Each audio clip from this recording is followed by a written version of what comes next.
नमस्कार विद्यार्थियों, श्री श्याम कॉलेज की ऑनलाइन क्लासेज में आपका स्वागत है। इस क्लास में हम बीए बीएड थर्ड ईयर के लिए विश्व का प्रादेशिक भूगोल पढ़ रहे हैं, जिसका ये 98वां भाग है। विश्व के प्रादेशिक भूगोल में हम फ्रांस का प्रादेशिक अध्ययन कर रहे हैं।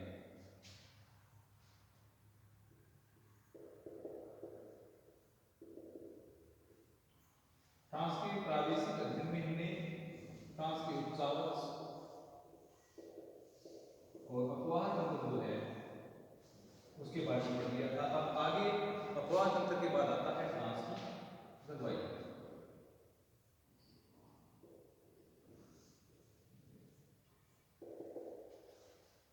फ्रांस की जो नदियां हैं, जिनमें गैरोन, लायर और शीन प्रमुख नदी हैं, इसके अलावा रोन नदी दक्षिण भाग में, दक्षिण पूर्वी भाग में बहती है, उन सभी नदियों के बारे में हमने पढ़ लिया था। अब आती है फ्रांस की जलवायु की बात। जैसे कि हमने देखा, फ्रांस का जो अक्षांशीय और देशांतरीय विस्तार जो हमने देखा, उसके आधार पर अगर देखा जाए तो इसका विस्तार जो है वो 42 डिग्री उत्तरी अक्षांश से लेकर के 51 डिग्री उत्तरी अक्षांशों के मध्य है, जो कि कौन से कटिबंध में आता है? शीतोष्ण कटिबंध के अंतर्गत आता है। तो फ्रांस मुख्यतः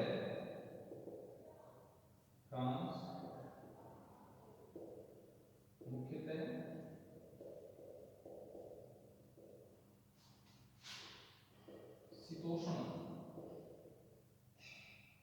कटिबंध में आता है। तो शीतोष्ण कटिबंध में इसका विस्तार है वो देखने को मिलता है। यहाँ की जो जलवायु परिस्थितियां हैं, शीत उष्ण यानी गर्मी भी यहाँ पर होती है और सर्दी भी यहाँ पर पड़ती है। तो ये कह सकते हैं इसकी शीतकालीन एवं ग्रीष्मकालीन जो जलवायु परिस्थितियां हैं उनमें अंतर देखने को मिलता है। यहाँ की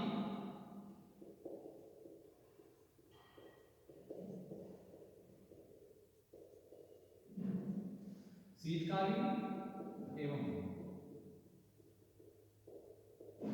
ग्रीष्मकालीन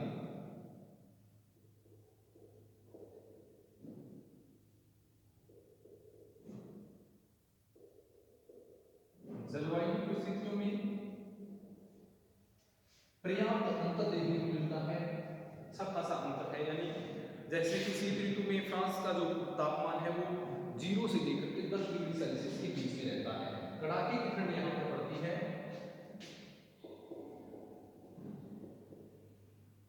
शीतकाल में तापमान 0 डिग्री सेल्सियस से लेकर के 10 डिग्री सेल्सियस के मध्य देखने को मिलता है, यानी जबरदस्त ठंड है वो यहाँ पर पाई जाती है। किंतु उत्तर से आने वाली जो ठंडी हवाएं हैं, यानी विशेषकर जो आर्कटिक क्षेत्र की ओर वाले भाग से कह सकते हैं, तो उत्तर की ओर से आने वाली उत्तरी सर्द हवाओं के कारण या उत्तर की ओर से आने वाली ठंडी हवाओं के कारण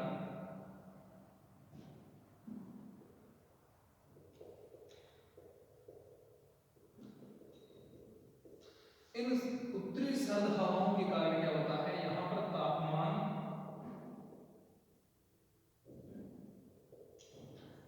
हिमांक से नीचे चला जाता है। तो उत्तर की ओर से आने वाली जो ठंडी हवाएं हैं, सर्द हवाएं हैं या जो शीत लहरें हैं, उनके कारण यहाँ पर तापमान हिमांक बिंदु से भी नीचे चला जाता है। पश्चिमी तट पर, पश्चिमी तट की बात करें, विशेषकर उत्तरी अटलांटिक ड्रिफ्ट जहां से प्रवाहित होती है, अटलांटिक महासागर वाला जो भाग है, पश्चिमी भाग की अगर बात करें, पश्चिमी भाग में उत्तरी अटलांटिक धारा या उत्तरी अटलांटिक ड्रिफ्ट जो है वह प्रभावित होती है। ये किस प्रकार की धारा है? उत्तरी अटलांटिक जो धारा है वो एक गर्म धारा है, और गर्म धारा की विशेषता क्या होती है? जिन महाद्वीपीय भागों के पास से गर्म धाराएं बहती हैं वहां पर तापमान क्या है?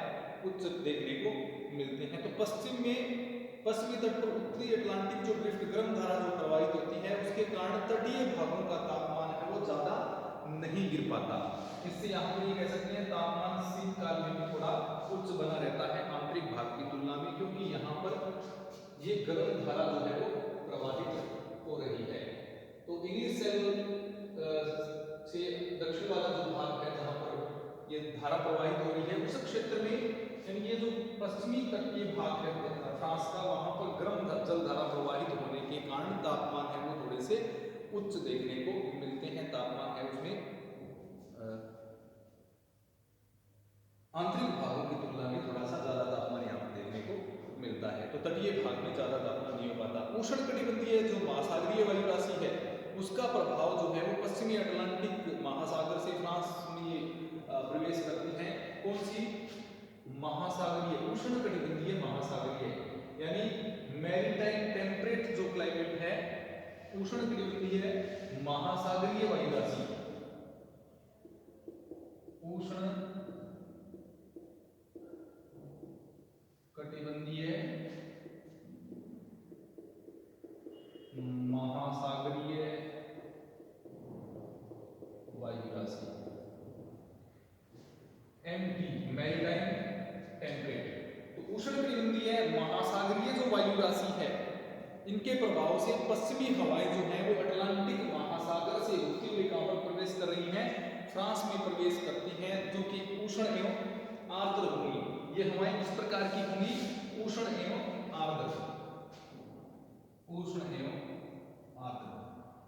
अब ये कहां पर चल रही हैं उष्ण एवं आर्द्र हवाएं? ये पश्चिमी फ्रांस में, इस भाग में हम कह सकते हैं उत्तरी अटलांटिक ड्रिफ्ट वाला भाग, अटलांटिक भाग से प्रवेश करती हैं। तो ये उष्ण एवं आर्द्र है, इसलिए क्या है, ये जो पश्चिमी भाग है फ्रांस का, वहां पर वर्षा ये करती रहती है। उच्च तापमान थोड़ा सा यहाँ पर देखने को मिलता है। इस भाग में, पश्चिमी भाग में ये हवाएं हैं वो प्रवेश करती हैं। अब ग्रीष्म ऋतु में दक्षिणी फ्रांस के तापमान की अगर हम बात करें, दक्षिणी भाग है जो फ्रांस का, वहां पर ग्रीष्म ऋतु में तापमान 10 डिग्री से लेकर के 15 डिग्री सेल्सियस तक बना रहता है। ये कब रहता है? ग्रीष्म ऋतु में। ग्रीष्म ऋतु में दक्षिणी फ्रांस का तापमान 10 से 15 डिग्री सेल्सियस औसतन देखने को मिलता है। इस ऋतु में उत्तरी फ्रांस में जो है वो पछुआ पवन पेटी में पड़ता है। उत्तरी फ्रांस पछुआ पवन पेटी में आ जाता है। इस समय जो उत्तरी अटलांटिक महासागर में उच्च वायुदाब बना हुआ है, इस भाग में तापमान कम होने के कारण यहाँ पर क्या बन जाता है? उच्च वायुदाब उत्तरी अटलांटिक महासागर में बना हुआ होता है, जिससे पछुआ हवाएं क्या है, चक्रवातों के साथ यूरोपीय भाग जो है यानी फ्रांस वाले जो भाग हैं उसमें प्रवेश करती है, पर्याप्त वर्षा करती है। तो दक्षिणी फ्रांस इस समय कौन सी पेटी के बाहर रहता है? ये जो दक्षिण फ्रांस है वो तो पछुआ हवाओं की जो पेटी है उससे बाहर रहता है, लेकिन उत्तरी फ्रांस जो है इसमें आ जाता है, पछुआ हवाओं की पेटी में आ जाता है, क्योंकि उत्तरी अटलांटिक महासागर में उच्च दाब के कारण ये हवाएं उत्तर की ओर, दक्षिण पश्चिम से, ये पश्चिमी भाग से चलते हुए उत्तर की ओर जा रही होती है, उत्तर पूर्व की ओर, दक्षिण पश्चिम से उत्तर पूर्व की ओर। तो दक्षिणी फ्रांस विशेषतः जो आल्प्स पर्वत वाला भाग है, दक्षिण पूर्वी भाग है, वो पछुआ पवन की पेटी से बाहर रहता है। तो यहाँ पर हवाएं हैं वो सतलीय भाग से जलीय भाग की ओर चलती हैं, जो कि शुष्क होती है। इसके कारण इस भाग में यानी दक्षिणी फ्रांस में ग्रीष्म ऋतु में जो मौसम है वो गर्म एवं शुष्क रहता है। कैसा रहता है? गर्म एवं शुष्क। तो ग्रीष्म ऋतु में यहाँ से हवाएं मध्य सागरीय भाग जो है उसकी ओर जा रही होती हैं। तो यहाँ पर ये दक्षिणी भाग है फ्रांस का, ये गर्म एवं शुष्क रहेगा, यहाँ पर वर्षा नहीं होगी, क्योंकि ये पछुआ पवनों की पेटी से उस समय क्या होता है? बाहर होता है। उत्तरी फ्रांस में ये जो पछुआ पवनें होती हैं, अब उत्तरी फ्रांस किसमें रहता है? पछुआ पवन की पेटी में रहता है, जिसके कारण उत्तरी फ्रांस में पछुआ पवन से वर्ष भर वर्षा होती रहती है। वर्ष भर वर्षा कहां पर? उत्तरी फ्रांस में। कारण ये कहां है? पछुआ पवनें। तो जैसे कि मैंने पहले आपको बताया, उत्तरी फ्रांस से कौन से में आ जाता है? पछुआ पवन की पेटी में आ जाता है, क्योंकि उत्तरी अटलांटिक महासागर निम्न उच्च वायुदाब का केंद्र है वो एक प्रकार से बना रहता है, तो ये पछुआ हवाओं का प्रभाव इसमें देखने को मिल जाता है। तो उत्तरी अटलांटिक उच्च वायु भार वाला क्षेत्र है, जिससे जो पछुआ पवनें हैं वो चक्रवात के रूप में यहाँ पर इसमें प्रवेश करती रहती हैं, क्योंकि ये जलीय भाग जो है उच्च वायुदाब का केंद्र है, स्थलीय भाग है वो निम्न वायुदाब का केंद्र होगा, तो जलीय भाग से स्थलीय भाग की ओर ये चक्रवात के रूप में पवनें आती हैं, जिससे क्या है, ये जो भाग है फ्रांस का जो भाग है उत्तरी भाग, इसमें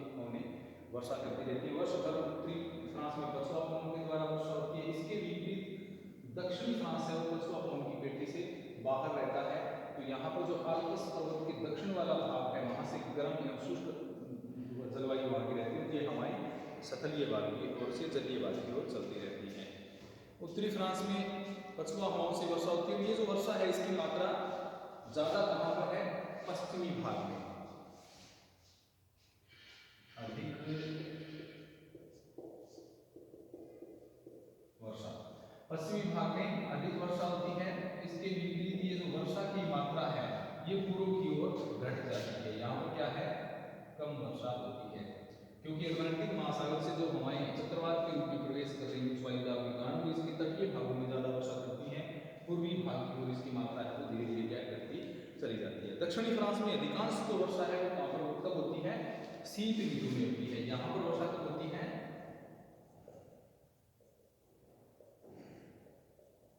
शीत ऋतु में। ये कौन सी जलवायु के अंतर्गत आता है? ये आता है भूमध्य सागरीय जलवायु में। जलवायु प्रदेश अलग अलग से पढ़ेंगे तो आप वर्षा का वितरण और जलवायु तापमान का वितरण इसमें दोबारा से पढ़ लेंगे। तो यहाँ पर वार्षिक वर्षा का जो औसत है उत्तरी भाग में वो तो है 75 से लेकर के 150 सेंटीमीटर तक। इसके विपरीत दक्षिणी भाग जो है उसमें शीत ऋतु में वर्षा होती है और ये ग्रीष्म ऋतु इसकी क्या रहती है? प्राय शुष्क रहती है। यहाँ पर वर्षा होती है 50 से 100 सेंटीमीटर। तो ये एक सामान्य सा इसमें हमने पढ़ा कि उत्तरी भाग पछुआ पवन पेटी जो है उसके प्रभाव में सदैव रहता है, इसके कारण वर्ष पर वर्षा इसमें होती रहती है। और जो दक्षिणी भाग है वो ग्रीष्म ऋतु में वर्षा प्राप्त नहीं करता, भूमध्य सागर के प्रभाव देखने को मिलता है। अब इसके बाद तापमान उत्तरी भाग में प्राय कम मिलते हैं, लेकिन उत्तरी पश्चिमी भाग में उत्तरी अटलांटिक ड्रिफ्ट के कारण थोड़ा सा तापमान देखने को मिलता है। दक्षिणी भाग में ग्रीष्म ऋतु में तापमान 10 से 15 डिग्री सेल्सियस रहता है। अब यहाँ के प्रमुख जलवायु प्रदेश कौन कौन से हैं उसके बारे में देखते हैं। नंबर 1 सबसे पहला जो जलवायु प्रदेश है वो है शीतोष्ण समुद्री जलवायु।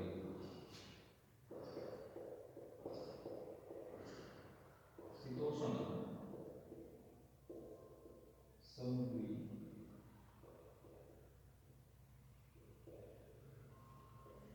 जलवायु। शीतोष्ण समुद्री जलवायु कौन सी है? यह उत्तरी फ्रांस के समुद्र के समीपवर्ती जो भाग हैं उनमें पाई जाती है। कहां पर? उत्तरी फ्रांस के तटवर्ती भागों में। उत्तरी फ्रांस के तटवर्ती भाग। अब तटवर्ती भाग कौन से हैं फ्रांस के?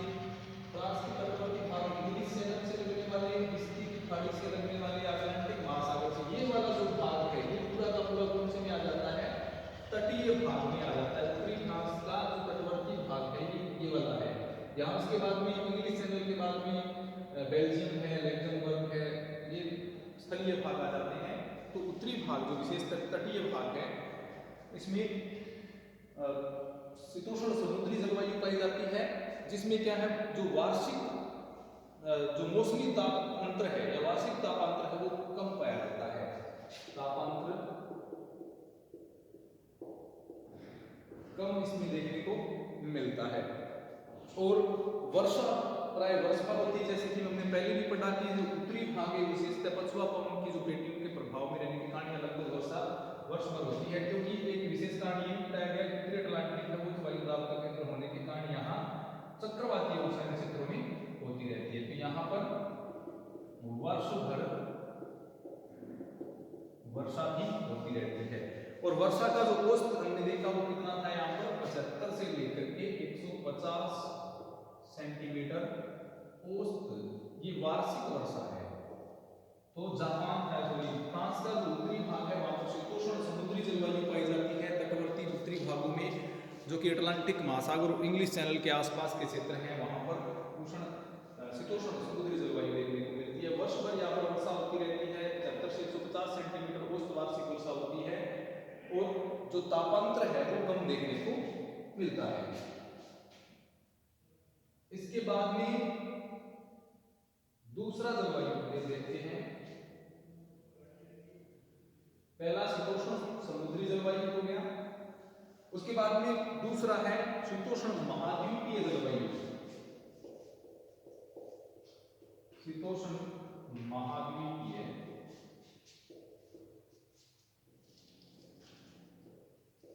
जलवायु, ये समुद्र तल से या समुद्र से जो दूर के क्षेत्र होते हैं जहां पर महाद्वीपीयता का प्रभाव देखने को मिलता है, वहां पर शीतोष्ण महाद्वीपीय जलवायु देखने को मिलती है। तो ये कौन से भागों में होंगे? फ्रांस के जो भीतरी भाग हैं वहां पर इस प्रकार की जलवायु पाई जाती है। भीतरी भागों में, फ्रांस के भीतरी भाग में, तटवर्ती भागों में नहीं मिलकर के कहां पर? फ्रांस के भीतरी भागों में, तो फ्रांस के भीतरी भागों में इस प्रकार की जलवायु देखने को मिलती है। और इस प्रकार की जलवायु पर महाद्वीपीय प्रभाव पाया जाता है। महाद्वीपीय प्रभाव क्यों पाया जाता है किसी भी स्थान की जलवायु पर? जो समुद्र से दूर हो, जैसे अगर राजस्थान की जलवायु की बात करें या मध्य जो भारत की जलवायु की बात करें, उत्तरी भारत की जलवायु की बात करें, तो इसके ऊपर समुद्री प्रभाव है वो थोड़ा कम देखने को मिलता है, क्योंकि जैसे जैसे समुद्री क्षेत्र से दूरी बढ़ती है वैसे वैसे महाद्वीपीयता का प्रभाव है वो जलवायु पर देखने को मिलता है, जहां पर ठंड भी जो तापांतर है, वार्षिक तापांतर है वो ज्यादा देखने को मिलते हैं। तो यहाँ पर फ्रांस के जो भीतरी भाग है वहां पर महाद्वीपीय प्रकार की शीतोष्ण जलवायु पाई जाती है। यहाँ पश्चिमी भाग की तुलना में तापांतर अधिक होता है, यानी ये कहाँ जाएंगे? पूर्व की तरफ जाएंगे, तो ये आगे जितने भी भूभाग है उसकी वजह से यहाँ पर महाद्वीपीय जलवायु है। तो इसमें पश्चिम की तुलना में एक तो क्या होगा? तापांतर अधिक, यानी वार्षिक दिन जो तापांतर है उनमें अंतर ज्यादा देखने को मिलेगा, जो कि शीतोष्ण जो सागरीय जलवायु थी उसमें नहीं था, या समुद्री जलवायु में अंतर नहीं था। दूसरा, वर्षा भी पश्चिमी भाग की तुलना में कम होगी। तो जैसे कि पश्चिमी भाग में, तटवर्ती भाग में वर्षा ज्यादा हो रही थी, इसके विपरीत इस भाग में वर्षा है वो कम देखने को मिलती है। और यहाँ पर औसत वार्षिक वर्षा का जो है वो घट के कितना हो जाता है? 50 से 75 सेंटीमीटर औसत वार्षिक वर्षा इस क्षेत्र में होती है। तो शीतोष्ण महाद्वीपीय जलवायु समुद्री जलवायु से इस प्रकार की है। एक तो भीतरी भाग में यहाँ पर पश्चिमी भाग की तुलना में तापमान अधिक मिलेंगे, क्योंकि महाद्वीपीयता का प्रभाव जलवायु को देखने को मिलता है। दूसरा, वर्षा कम होती है, समुद्री भाग से दूरी होने के कारण हवाएं क्या हो जाती हैं? शुष्क हो जाती है, नमी की कमी होने के कारण ये ज्यादा वर्षा नहीं कर पाती। तो वार्षिक वर्षा का औसत है वो घट करके 50 से 75 सेंटीमीटर के आसपास रह जाता है। तो ये दूसरा जलवायु प्रदेश हो गया इसमें शीतोष्ण महाद्वीपीय जलवायु। उसके बाद नंबर 3 पर जो जलवायु प्रदेश आता है वह है पर्वतीय जलवायु। जैसे कि हमने देखा है पेरेनीज आल्प्स जो पर्वत श्रेणियां पाई जाती हैं उनके ऊपर कौन सी जलवायु का प्रभाव मिलेगा? पर्वतीय जलवायु। पर्वतीय क्षेत्रों में ये मिलेगी, उसके आसपास क्षेत्रों में पर्वतीय जलवायु का प्रभाव देखने को मिलेगा। तो आल्प्स पर्वत के उच्चवर्ती भाग, एक तो माउंट ब्लांक वाला जो क्षेत्र है ये माने आल्प्स पर्वत का उच्चवर्ती भाग, आल्प्स का उच्च भाग जो कि आगे स्विट्जरलैंड के देश का विस्तार है। आल्प्स पर्वत का एक तो उच्च भाग, तो वहां पर क्या होता है? उच्चवर्ती भागों में जैसे जैसे ऊंचाई बढ़ती है, ऊंचाई ज्यादा होने के कारण क्या हो जाता है? टेम्परेचर कम हो जाता है, तापमान कम हो जाता है, ठंड बढ़ जाती है। माउंट ब्लांक जो कि आल्प्स पर्वत का एक सबसे ऊंचा चोटी है जो कि 4807 मीटर ऊंची है, तो वहां उस क्षेत्र में क्या है? ऊंचाई के कारण तापमान कम देखने को मिलते हैं। तो ऊंचाई के अनुसार यहाँ पर 2 प्रकार की जलवायु देखने को मिलेगी, एक टैगा कम ऊंचाई वाले प्रदेशों में, उसके बाद में उससे अगर ऊपर की तरफ जाएंगे तो कौन सी? टुंड्रा। ये 2 प्रकार की जलवायु इसमें देखने को मिलती है, जिसमें तापमान है वो कम पाए जाते हैं। इसके उच्चवर्ती जो भाग है वहां पर वर्षा भी किस रूप में होगी? वर्षा हिमपात के रूप में। तो इस प्रकार से टैगा जो प्रदेश सॉरी जो अल्पस का उच्चवर्ती भाग है, यहाँ पर पर्वतीय जलवायु का प्रभाव देखने को मिलेगा। मैग्नीज वाले उच्चवर्ती भाग जो है वहाँ पर भी पर्वतीय जलवायु एक प्रकार से पाई जाएगी, क्योंकि पर्वतीय जो क्षेत्र हैं उनमें ऊंचाई के साथ तापमान घटेगा, जिसके कारण यहाँ पर टैगा और टुंड्रा दो प्रकार की जलवायु है वो पाई जाती है। इसके बाद में जापान का जो अंतिम जलवायु प्रदेश आता है, सॉरी फ्रांस का जो अंतिम जलवायु प्रदेश आता है वह है भूमध्य सागरीय जलवायु, जो कि दक्षिणी भाग में पाई जाती है। भूमध्य सागरीय जलवायु। अब भूमध्य सागरीय जलवायु जो होती है वो दक्षिणी यूरोप के जो भाग है वहां पर भूमध्य सागरीय जलवायु विशेषता, जैसे फ्रांस है, इसके अलावा इटली में और स्पेन के जो भाग है वहां पर भूमध्य सागरीय जलवायु का प्रभाव देखने को मिलता है। इसकी विशेषताएं क्या है? इस प्रदेश में जो शीत ऋतु है वो तो कैसी होती है? शीत साधारण होती है, लेकिन ग्रीष्म थोड़ी सी क्या होती है? प्रचंड कह सकते हैं, थोड़ी सी वहां के तापमान की स्थिति के अनुसार।